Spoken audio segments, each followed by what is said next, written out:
Is it showtime? Can everybody hear me? Is the sound clear? It's the most important thing. Peter, welcome. Can you hear everybody here?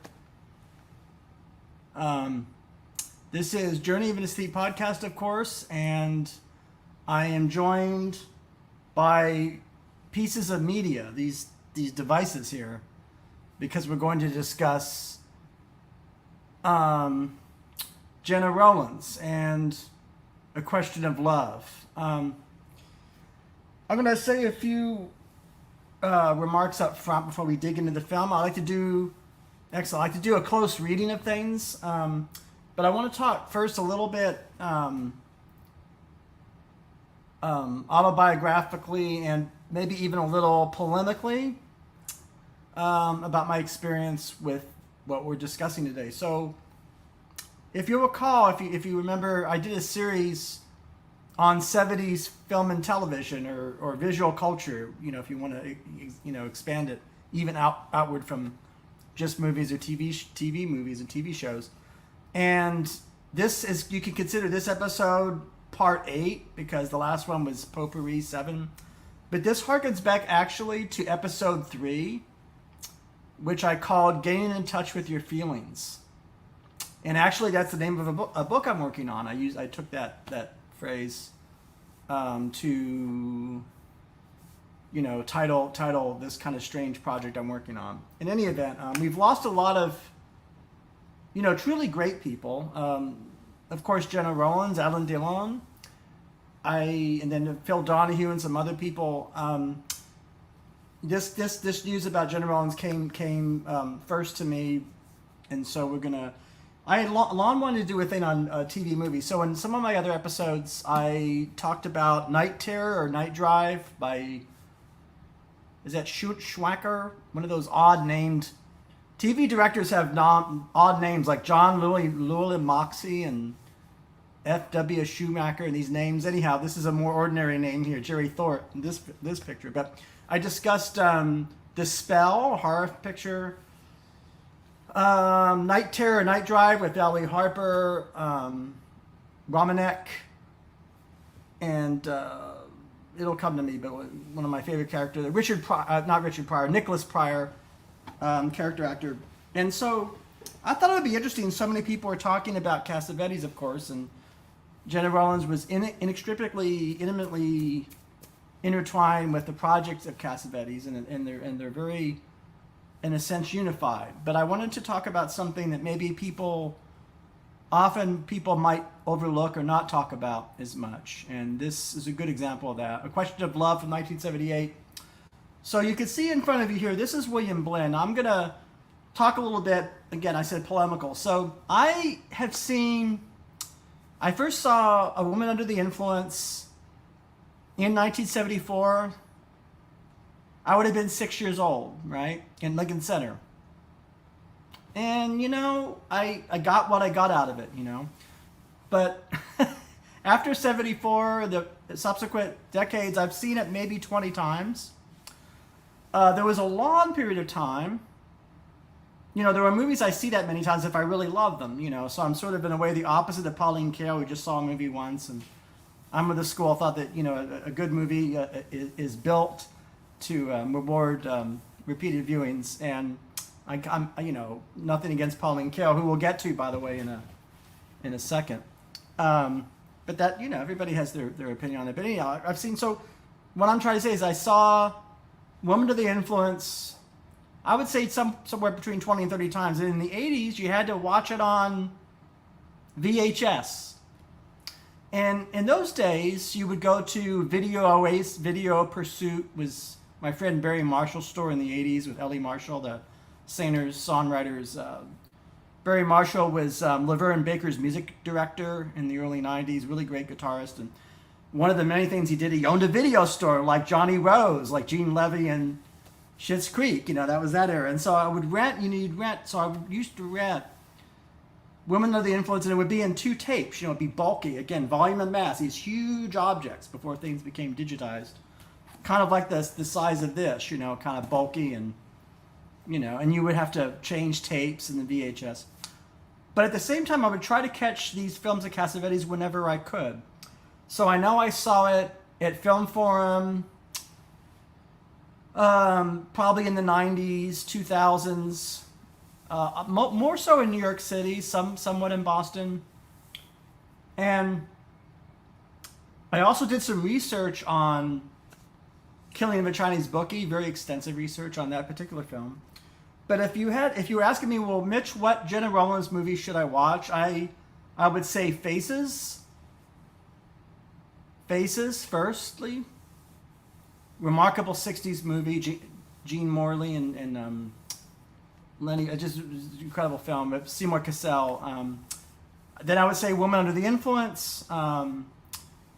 Minnie and Moscovitz, also a Seymour Cassel, sort of a strange screwball comedy, as envisioned by Cassavetes, and Love Streams, of course, from the early '80s, and maybe The Tempest with Molly Ringwald and I don't know, Paul Mazurski's The Tempest. Those pictures and some other ones, and I would include A Question of Love. Now, A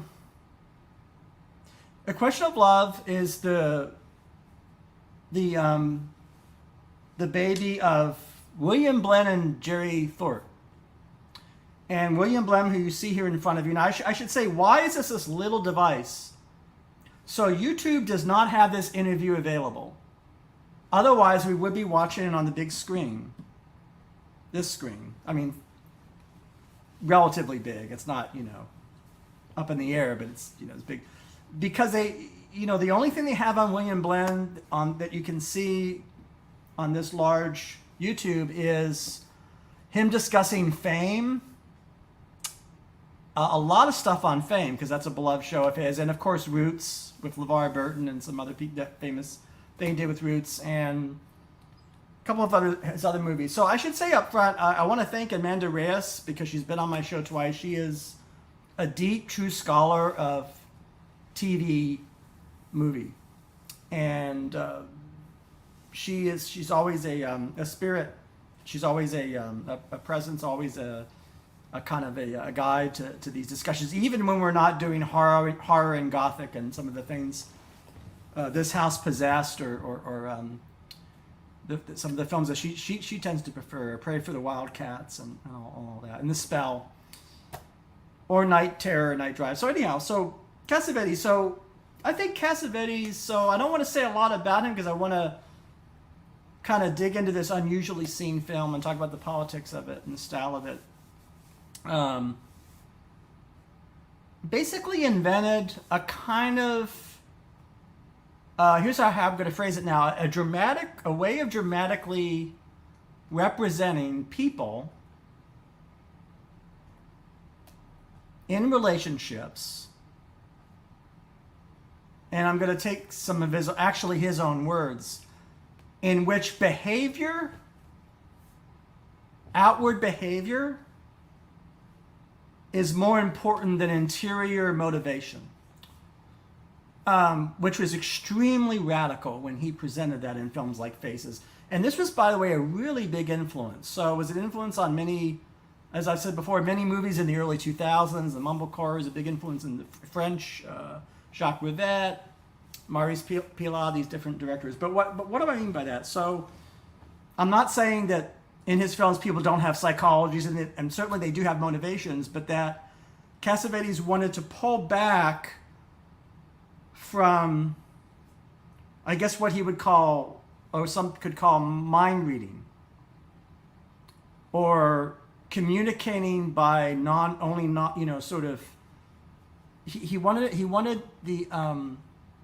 he also wanted his narratives in those films to present human relationships in a way that there is not a clear resolution. And he was very specific about that. He actually rewrote his scripts. I mean, I've seen personally, oh, it's doing this again. I hate it when let me just, hold on. Sorry about that. Yeah, I got to rewind here.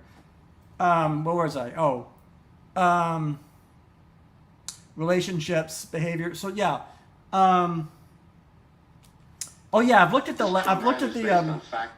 letters,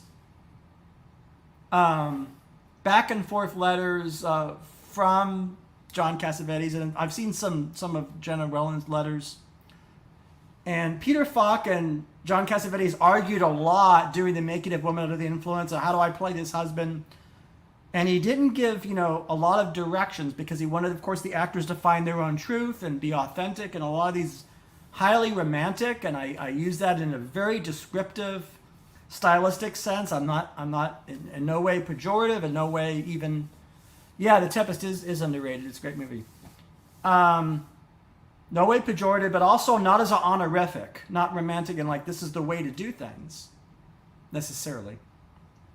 But it's his way, and he, he really created that. Now, it's in a way original with him. He originated something depicting a way of acting that nevertheless is still influenced by Actors Studio and comes out of, some of those things of the 40s and 50s especially.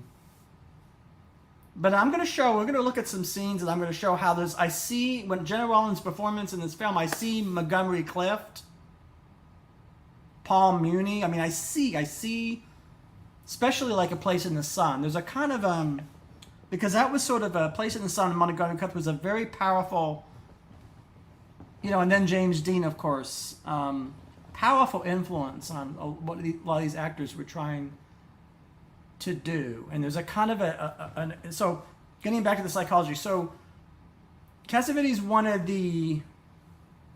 this arc, this movement, to not break down into what you call a stable character.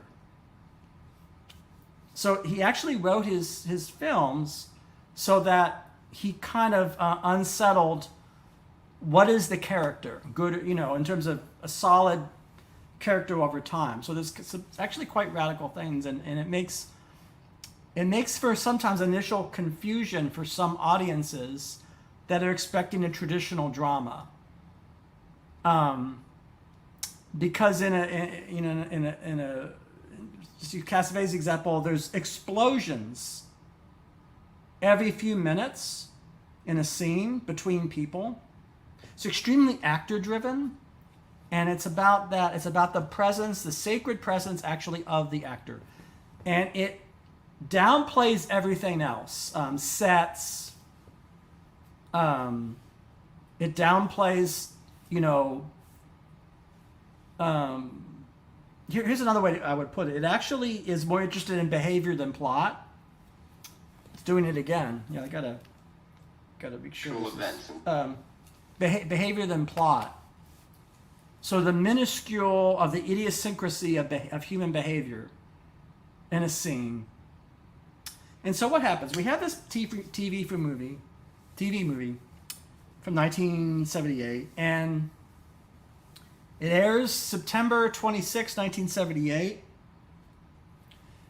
According to WilliamBlinn, who we're going to hear from now, it's the very first representation of a lesbian story couple in commercial network television. And it is based on a true story. So I thought we would hear from WilliamBlinn first and do things sort of the opposite. Like typically you would show something and then show the making of after. I'm going to reverse it, and we're going to hear from a little bit from WilliamBlinn and talking about actually this film, making it. So let's see. I hope it's A favorite during something you did that you. Yeah, we did a TV movie with Gena Rowlands and Gene Alexander, Bedila, Ned Beatty, called A Question of Love. It was based on a true story about a court case of a lesbian divorcee who was sued by her ex-husband to get custody of their children back once he found out that she had a lesbian relationship. And Gena and Jane were fabulous, and Jerry's direction was quietly very, very, very powerful. I think it was probably not the first, but certainly one of the first pictures to deal with homosexuality, and maybe the first to deal with female homosexuality. Couldn't swear that. but it was It's a little low. I apologize for the volume. It's Judith Christ, who at that time was reviewing for a TV Guide, said this is a picture about homosexuality that you should view with your children. Well, I don't need more than that. That's been good. It's good. Did you hear from the real life people? Oh yes, yeah, we talk to them all the time. Not all the time, but we talk to them with some life. We went down to Dallas, which is where they lived and where the case took place. Met with them, talked with them. Met with two of the kids. One of the kids was with his father and did not want to be part of that meeting. Fine. We got a sense of the place, the people. But it was the only difficult part, not so much difficult for me as it was for the actors and actresses. Once we got into the trial itself, we could not deviate from the transcript. That's what she said, and that's the order in which she said it. That's what.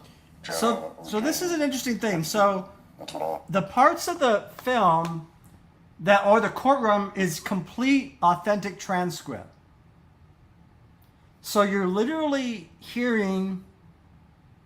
seeing what was said by these lawyers and these people in this court. It's verbatim. And it's a real insight into not only what we would call homophobia, profound homophobia, but also an insight into the culture of the late 70s. And I can't, again, I would love, in an ideal world, I would do a commentary track to this entire film. We can't do that. But I do want to talk about some details here. But in that sense, them having to stick to the transcript makes it a little bit like an art film, like almost like a Straub and Rie film, where you about a 16th century case and you refer to the documents and that's a common thing that you see in some what we call art filmmaking. And this is a commercial TV movie. So I don't know if I want to play more of Blinn, except to say that that's Mr. WilliamBlinn.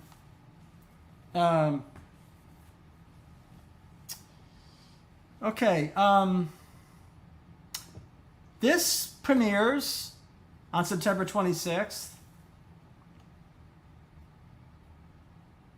September 27th in San Francisco, as we know, Dan White kills Harvey Milk and George Moscone the day after this airs. So, I think that's an interesting timing.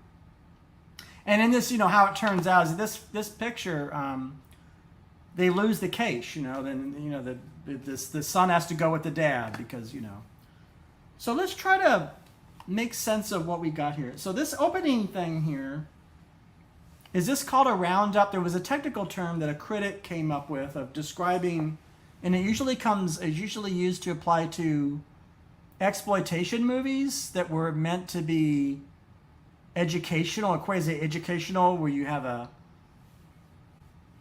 it's a little bit like the after-school special. You have a little rolling titles and someone narrates. So I want to just play a little bit because we're into the style of 70s filmmaking. This is 70s filmmaking in its clearest, expression. So Deals with child custody rights of a gay parent. Court proceedings are based on the actual transcript. Names have been changed to ensure the privacy of those involved.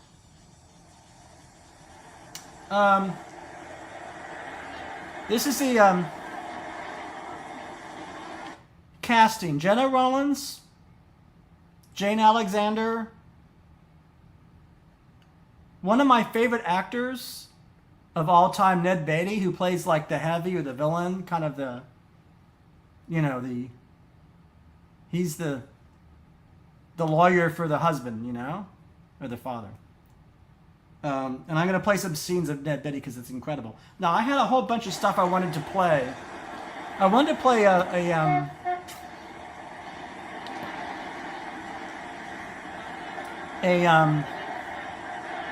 an interview of Ned Beatty talking about playing villains or playing characters the audience doesn't like. like he did in Network and everything. But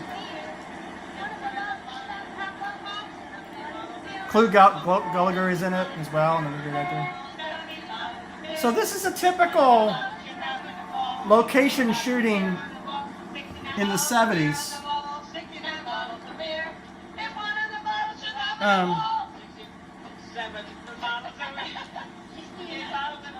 It's I've said this before. It's a vision of life. This, a vision of the world, the cosmos.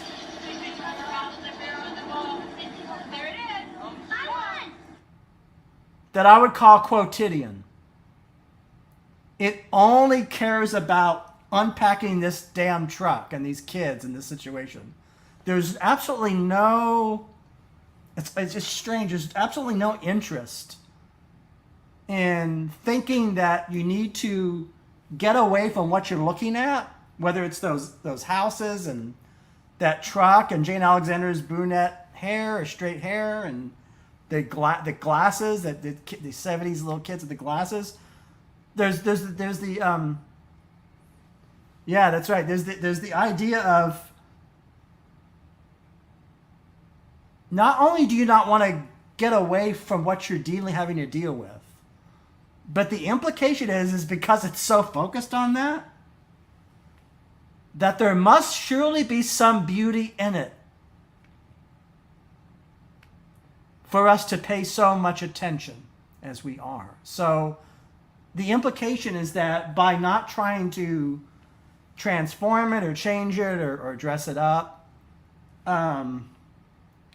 that it's kind of, we owe it to the subject. It's quite profound. And as I've said before, it's everywhere in films of this period. Commercial things, not so good movies, even, and as well as great movies. And then movies like this, which are undescribable. No, it was a tie. So No. Yes, it was. It was a tie. that's why you get, Everybody out. 39. Everybody works.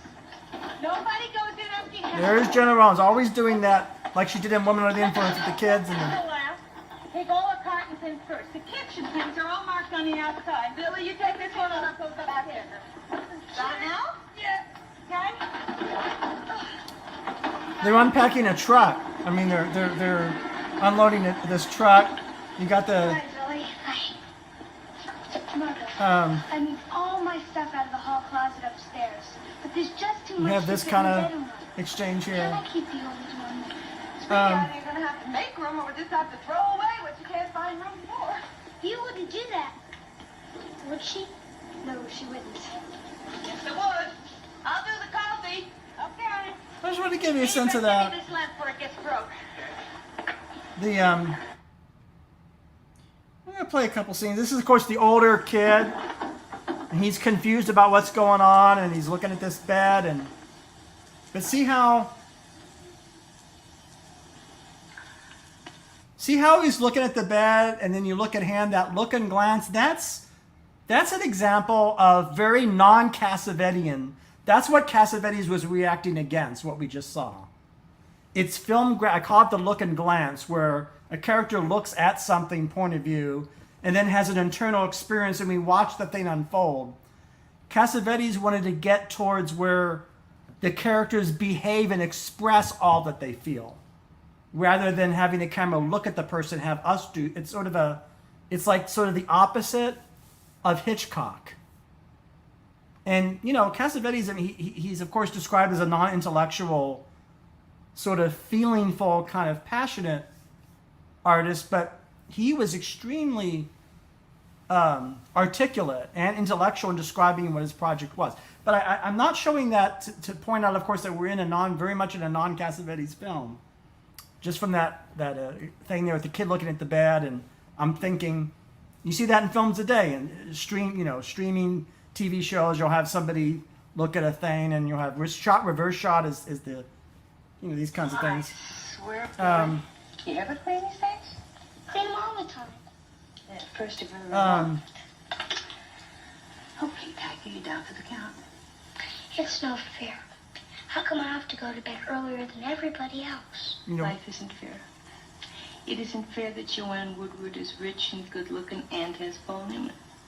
What are you going to do? Who's Paul Newman? so there you go. That's a little cute. Now this is the scene I love. This is this gets us to the look and glances thing. This is a scene where her son checks out a girl walking in the street, but it's different because the mom is also, well, you'll see. This is when you know it's interesting. To accomplish a very visual economical film, accomplishing a lot with just a little, you know, and just gonna let this play. Grown-ups ever get scared? Lord, yes, Billy. What scares grown-ups? Usually other grown-ups. What scares grown-ups other grown-ups? See you later, alligator. After a while, crocodile. I'm going to say something polemical. Actually, and I've said this before, I'm repeating myself, to write something like what we just saw of a little kid and their parent, this kind of stuff we would find absolutely banal or corny.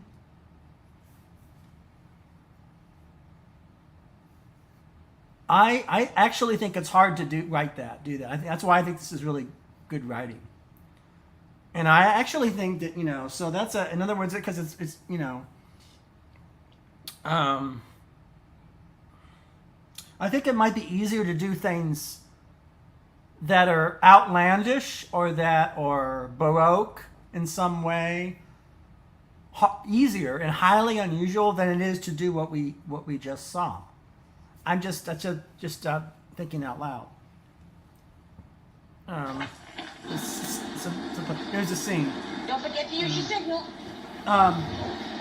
Watch what happens here. But that doesn't matter. See, you're building up habits for the future. So you always want Habits to for put the on your turn future. signal every time you change lanes. Driving. Oh, David, you're a terrific driver. Now, I just want you to be as good as you possibly can. Stop that. Sorry.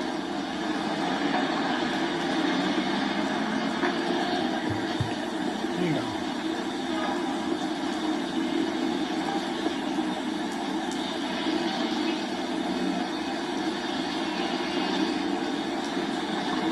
Pretty.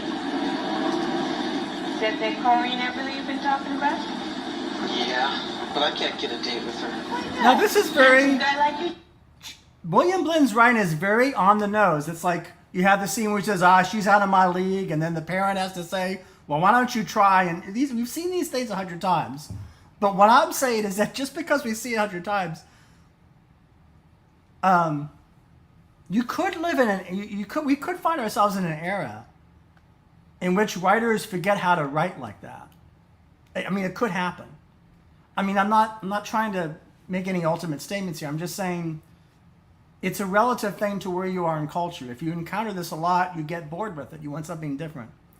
It's like David Chase complaining about doing not complaining. He liked doing Rockford Files, but in interview, he says, I found myself. I'm home. I'm free. I did The Sopranos. And he even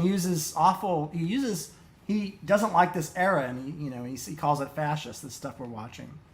He's being a little hyperbolic as a writer and doing Night Stalker of Kolchak and writing all these things in the 70s. And from his point of view, he finally found freedom. But what I would say about David Chase is that David Chase had the ability to write a very old-fashioned, classical kind of script. He may not want to do that. He may want to do different things.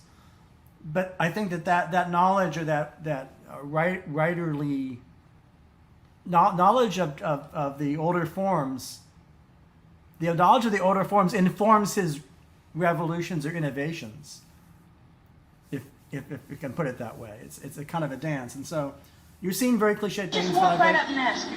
Because she isn't going to go out with anybody that doesn't have his own car. Gotta have his own. Joe won't date him because he doesn't have a car. You are beating a dead horse. The money just isn't there. That's all there is to it. We got other needs that come first. Is that it? Yeah, that's it. That's absolutely it. We, meaning... Just see, now I want to... That's the only really important thing between Here we you and me. go. Trying to Yeah, explain that's her what love happened to for us. this I woman. mean, it wasn't his fault. It wasn't my fault. It just ended. It's died in its sleep, you might say. It's just so hard for me to understand, Mom. I know. I don't understand all of it either. Maybe nobody does. But I hope you do understand that I love you, son. That's the only really important thing between you and me. I love you. And you're still the best mom in the world.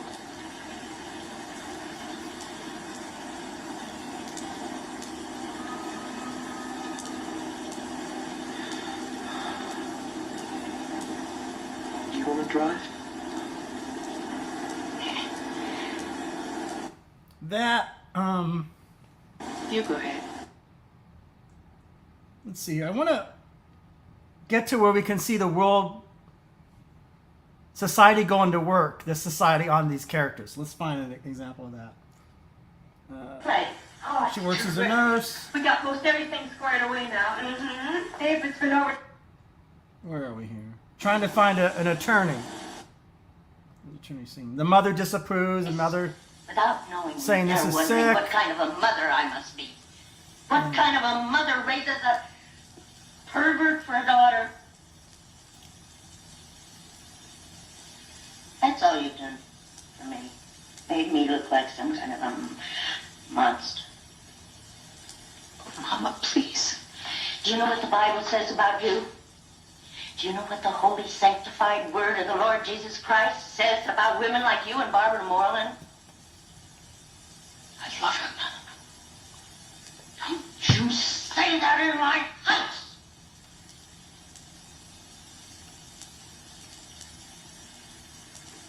Okay. Just trying to.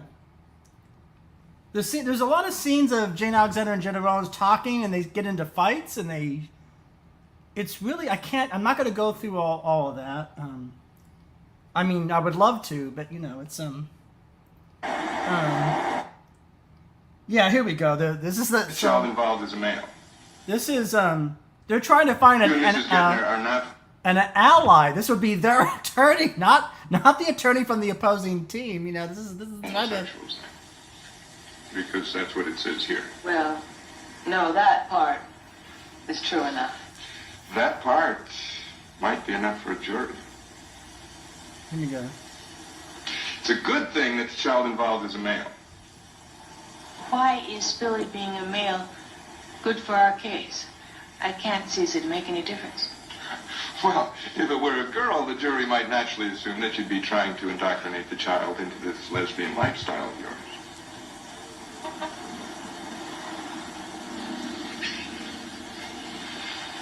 I don't think this is going to work out.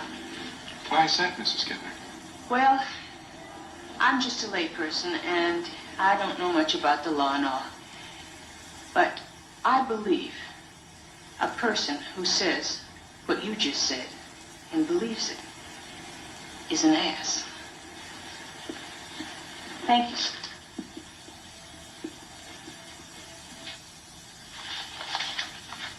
Yeah, going through typical. Almost like shoe leather, I guess that's the term. I don't know.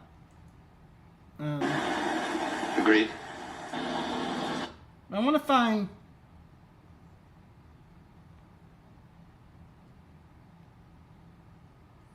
Get to some of these real transcripts here for a minute.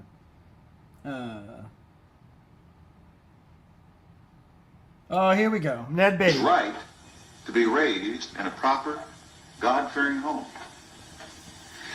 Our only concern here, the chief overriding concern of everyone involved in this case, is as simple as can be.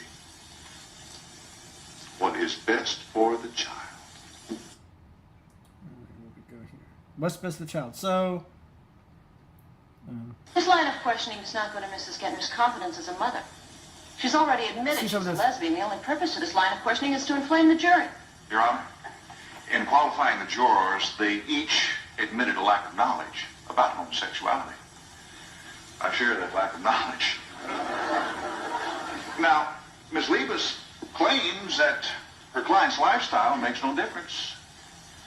But how's the jury going to decide whether or not this lifestyle has any effect on the raising of the child if I'm not allowed to ask questions about that lifestyle? I'll overrule the objection. Ms. Gentner, the question was about... There's kind of a rhythmic, and so in courtroom rhetoric, that's what it is. Courtroom rhetoric.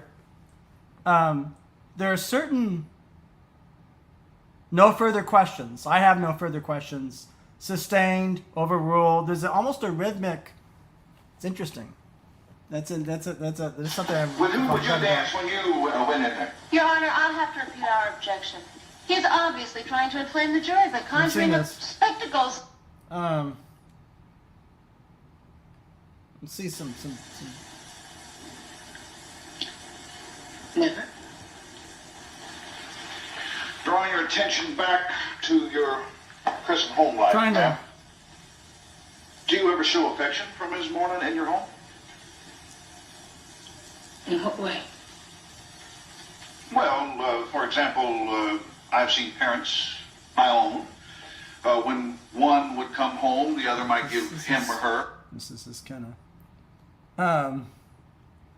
It's tough because trying to find Telescopic fishing rod, hmm? She really wants one back. Then we'll have to get her one.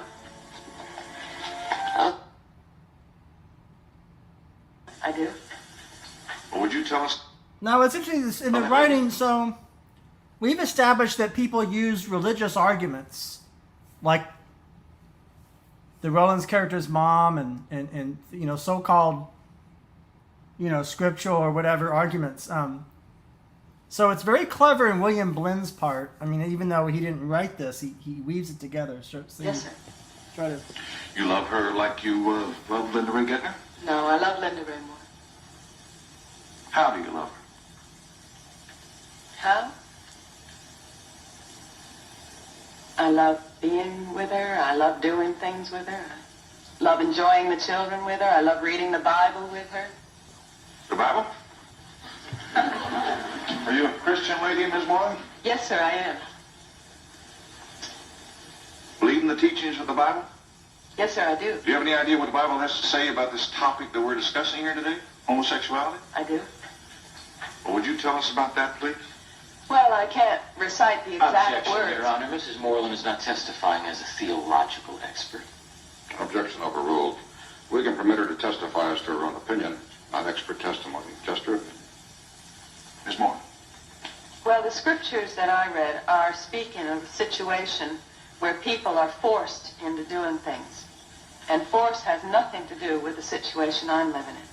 Are you aware that you've heard of people saying that the Bible condemns homosexuality? I have heard of it, yes. But different people interpret the Bible in different ways. I personally believe in John 3:16, and I believe I am saved.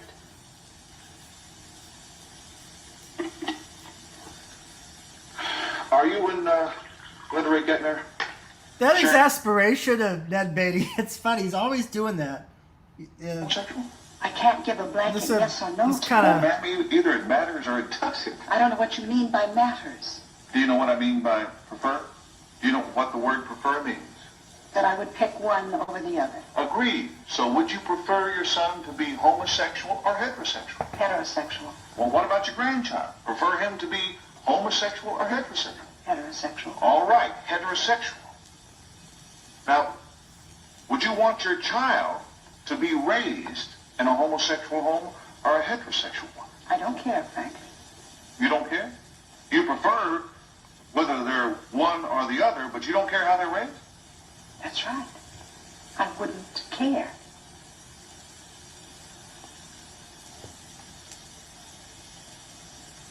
Now, see that cutaway to Gena Rowlands? There's a real advantage. Frank Capra's a master at this. So in Frank Capra movies like Mr. Deeds Goes to Town, where one of Gary Cooper's sidekicks, like one of his buddies will be in a court situation, and there'll be a court, and then the camera will go to a shot of his buddy there, one of the characters, like talking about the he-lots, and like a little gesture, and there's what I'm saying is there's a stylistic. That's a whole style of making a film that I guess I'm calling looks and glances a little bit. It's very powerful, and you just saw it there, and it's kind of cutting away. And Pass witness. Any further questions? Cassavetes never does that. So Cassavetes gets away completely from looks and glances. He takes his camera, he just kind of moves it in and out of people in space, and so that you kind of it's a little bit more like a mosaic, so that it's not really directing us to look at. It's not telegraphing what we should pay attention to. So it has what you would call the messiness of life. This is, of course, very controlled and very classical. It's a TV movie. Totally different style. Right, you're excused. Call Michael David Gettner. Michael David Now, this is Gettner. Clu Gulager, and he's a kind of a... That's all. And you paid chop? He's not such a great guy. I won't play all the things, but he's she has a case against him that's pretty strong there. Mr. Gettner, I get the picture of you being a very temperate Christian man. I tried. Here we go. So you're trying in 1971 when you were arrested for driving while intoxicated? I learned a very valuable lesson from that. Very valuable. Never again had too much to drink. Check out what Clu Gulager is doing there. That very soft, really interesting. So, what actors can do, like I mentioned earlier at the end, I really do think that Montgomery Clift was just such a powerful influence. I don't know why I think that, but I actually think that movie, A Place in the Sun, in the 40s, kind of was like a Molotov cocktail in film acting. It kind of came in and just like what people do, and just kind of just a feeling that. The date of this. As a Christian man, you must have some concept of where the Bible stands on violence. Against most times. You're a violent man, Mr. Gettner. You hit people when you get mad. No, not as a daily rule, no ma'am. Were you breaking that daily rule in 1959 when you hit Mrs. Gettner and broke her nose?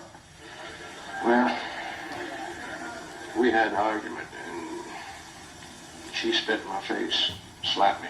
And I hit her immediately thereafter, and I'm sorry I did that. Of course, a lot of this is very predictable. But I want to go to the end when they lose, right? The two women lose, I guess. And this. So, where are we here? Yeah. There's been a substantial and material change in the conditions affecting Billy Gettner. Because I want to... His best interests are served by transferring managing conservatorship to Michael Gettner. Jury votes yes, 10-2.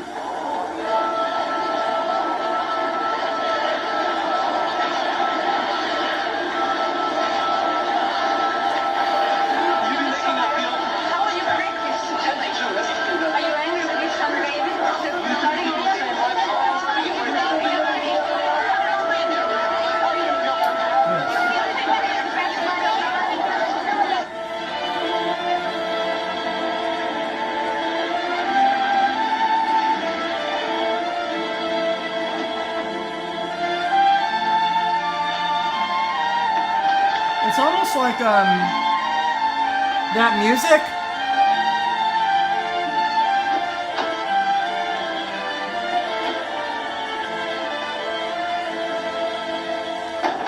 But one of the things that,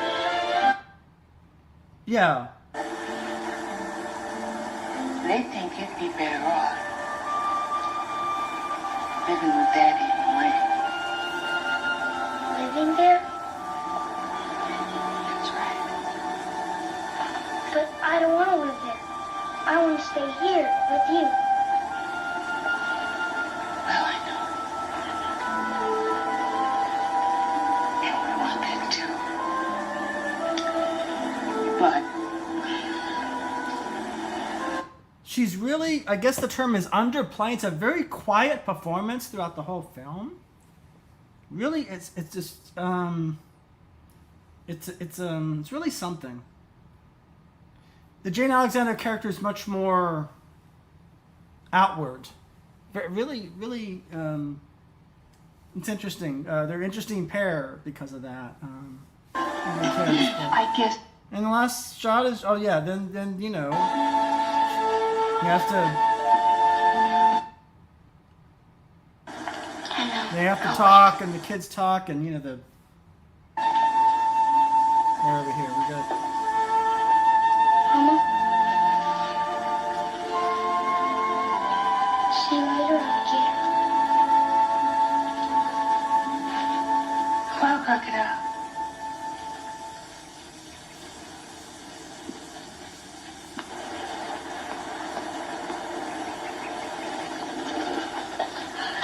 Gotta go with the dad there.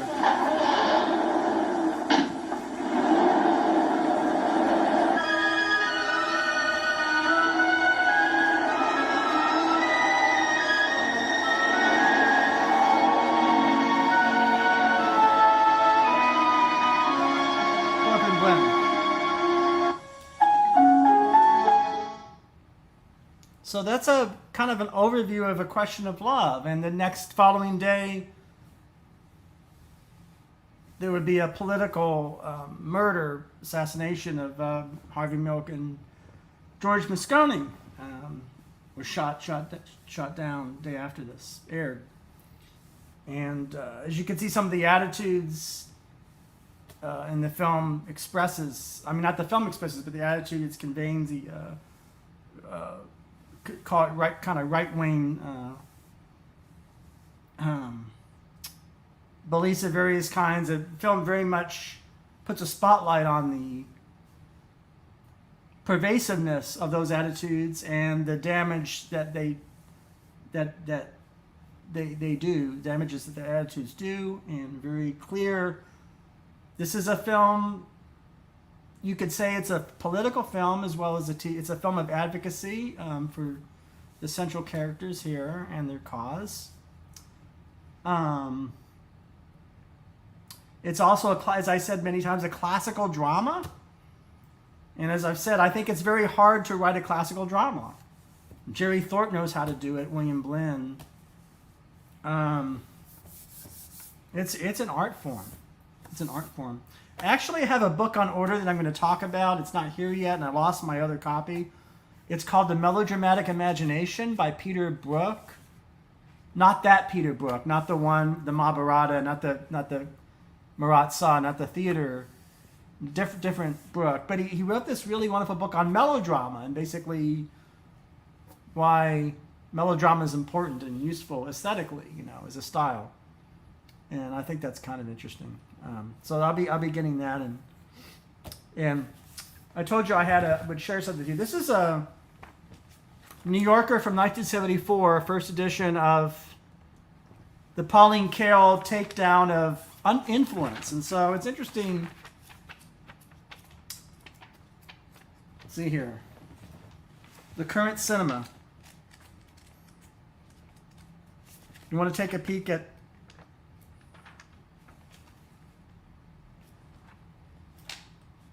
the New Yorker.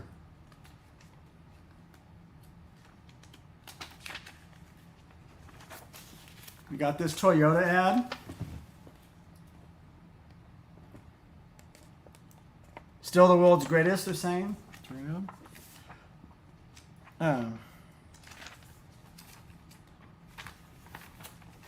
Here's a necktie for you. The Bloomingdale man shot there, that garish thing there with the, I don't know what's on that, pelicans, or a lot of liquor ads, of course, you know, it's a Chivas Regal or whatever, or this one or that one.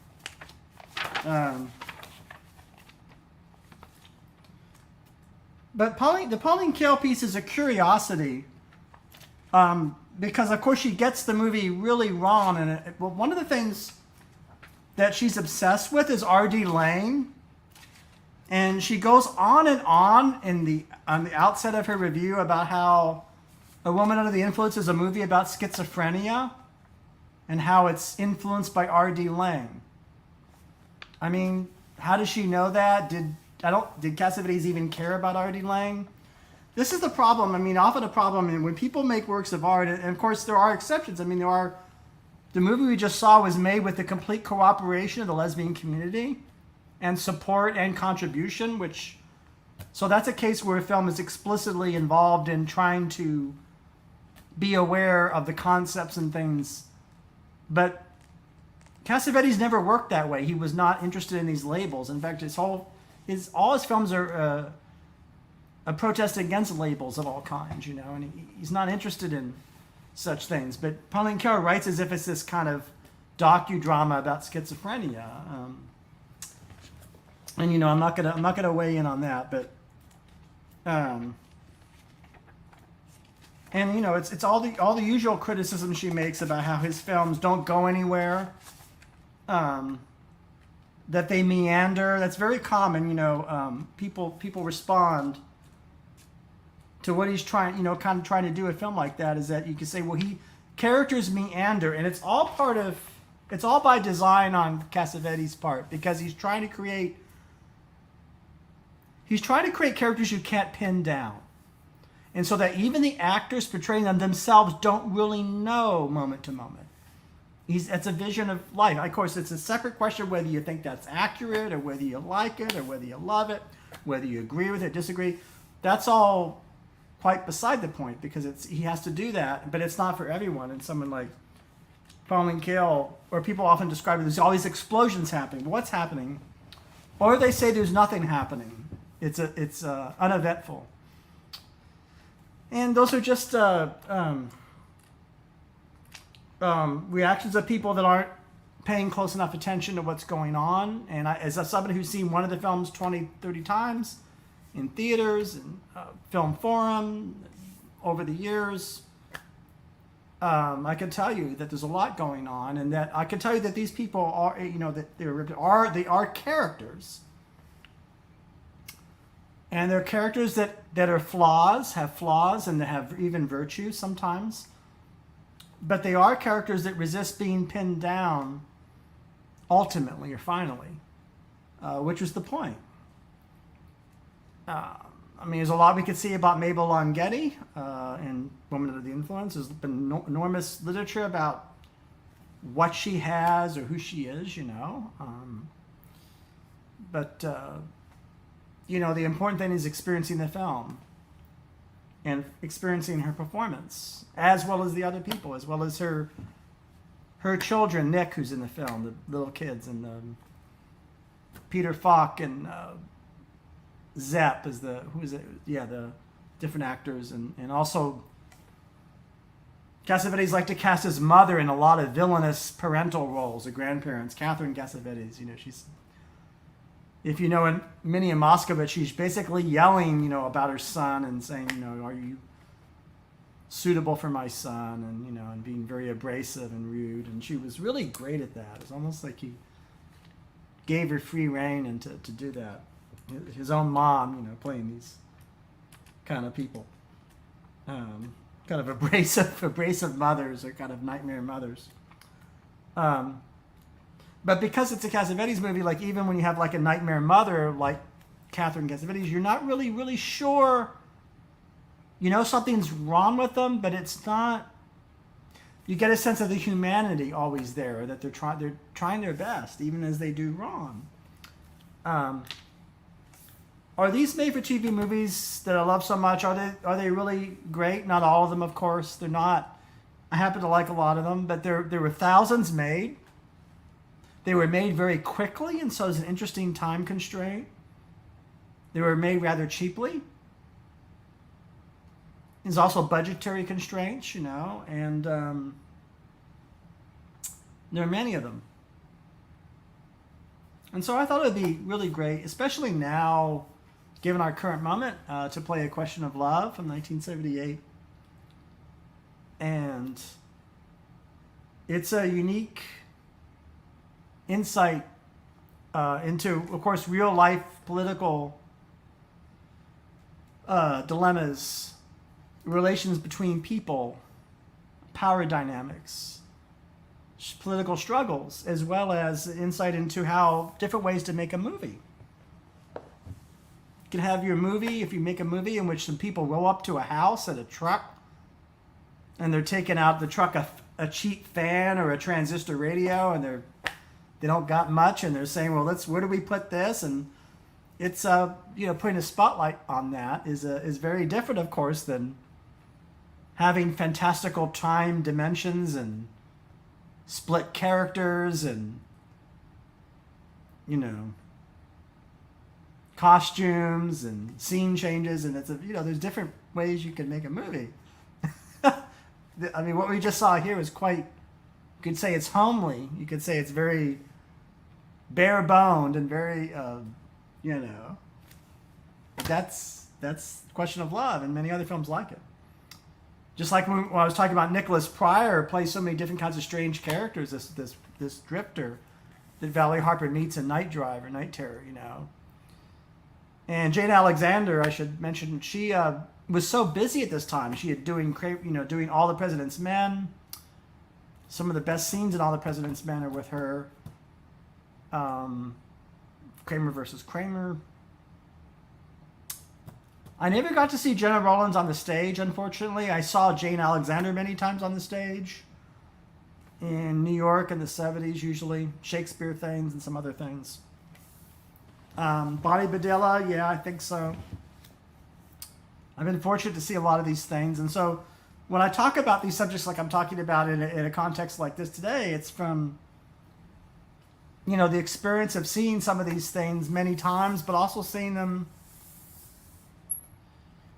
close to when they were produced. So kind of in the time period in which they were made. So I don't really have the, I guess, detached, distance perspective that say, were I 32 when doing this stream and had just discovered it because my friend showed this to me. Profoundly, it could not be more different that the stream that person would make as far as what I'm making right now, because I'm stuck in my perspective at age 57 and basically growing up with Gena Rowlands and in these movies, and that would be very different in turn from someone that never saw any of her movies and only knew The Notebook, right? For example. So these are all different perspectives, and so I think that when I cover something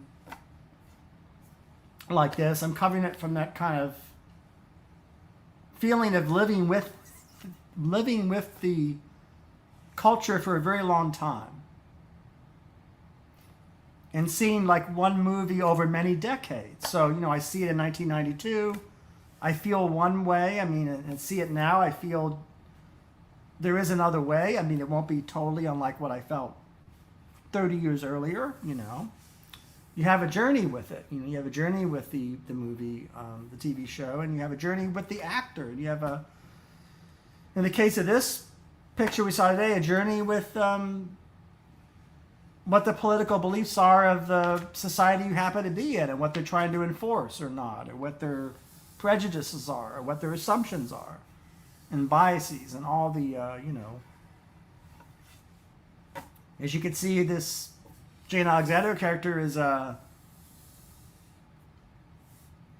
character, she's a believing Christian, and she, I guess you would call her a progressive Christian, and then there's other kinds of Christians in this film, in this Texas town, and then you have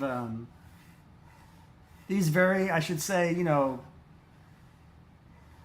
these kinds of sing-songy things with the little kids, or the see you later alligator, and all these kind of, you could call them corny, but that's,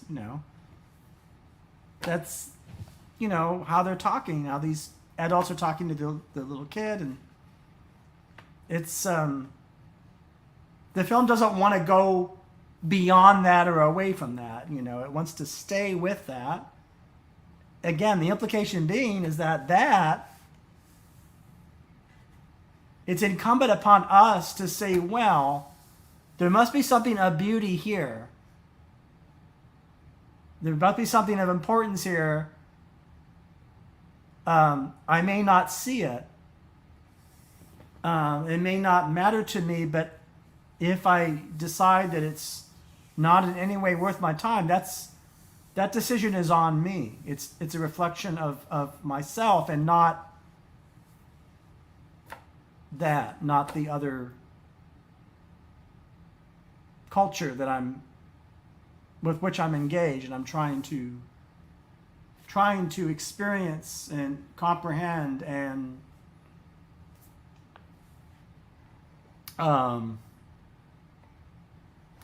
experience, and another word would be process, I guess you could say, although I don't like that word as much as comprehension or experience, of course. And so that's just kind of, this is part 8 of 70s film and television. Friday weekend, September's coming up. Sunday, September 1st, I'm playing over here with my trio at this piano right here. We got some shows coming up, surprises, and September we got do an Annie Dillard book, American Childhood. Getting ready for that right now, and I'm glad you joined me for this. Again, this is far from ideal, this stream, because we're not doing the full commentary, you know, which awareness of copyright law, I'm always trying to be mindful of that, but also talk in some detail. I did the best that I could with what we got. Maybe one of these days I'll do a full, I don't know how that would work or how that would do that. I'd have a lot to say about a lot of these pictures. So I'm going to second Laurie and say thank you, Yvette, Peter, thanks for people coming out. Spread this far and wide. Join our Patreon and give me time to think about some future episodes where we talk about some of these films. And I do hope you have, if not a great weekend, at least a decent weekend. And I will see all of you very, very soon. Thank you.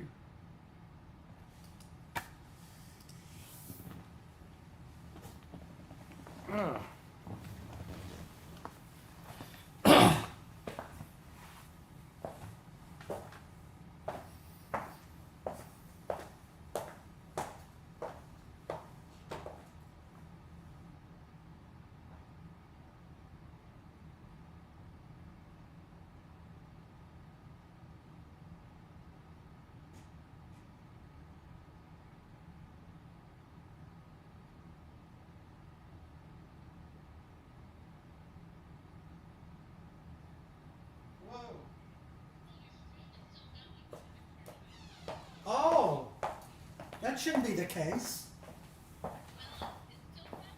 Okay. Okay.